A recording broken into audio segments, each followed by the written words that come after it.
किसी को दुख के समय साथ देना, यानी जिसका समय अच्छा चल रहा है उस समय साथ देंगे तो कोई मायने नहीं रहता, लेकिन जब दुख की घड़ी होती है तो हमेशा साथ देना चाहिए। एक कहानी है, एक जंगल में एक शिकारी शिकार करने के लिए जाता है और उस जंगल में बहुत सारे पेड़ होते हैं।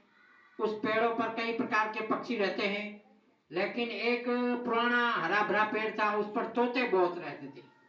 तोतों का झुंड उस पेड़ पर रहता था और शिकारी ने अपने पक्षियों के शिकार करने के लिए जो तीर चलाया, उस तीर पर उन्होंने जहर लगा दिया, खतरनाक जहर।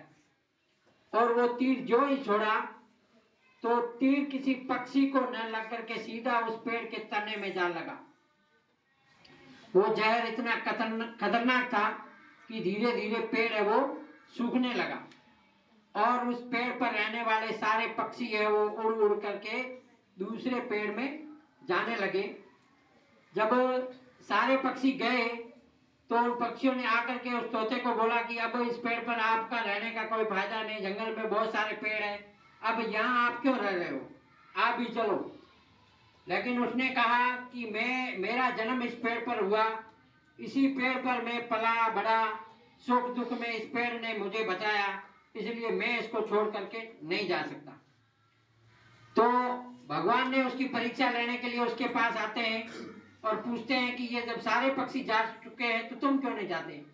तो उन्होंने कहा कि दुख की घड़ी में मेरे ऊपर जितने भी संकट आए उस समय इस पेड़ ने मुझे बचाया है, आज इस पेड़ पर संकट आया है तो मैं इसे कैसे छोड़ सकता हूँ। जब भगवान ने यह बात सुनी तो बहुत खुश हुए और उन्होंने कहा कि तुम्हें जो मांगना है मांगो। तो उस व्यक्ति ने, उस शिकारी ने कहा कि ये पेड़ जैसा था वैसा कर दो।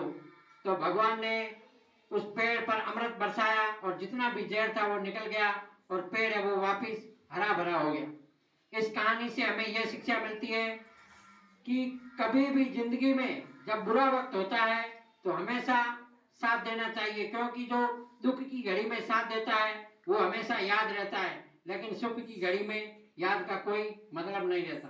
धन्यवाद।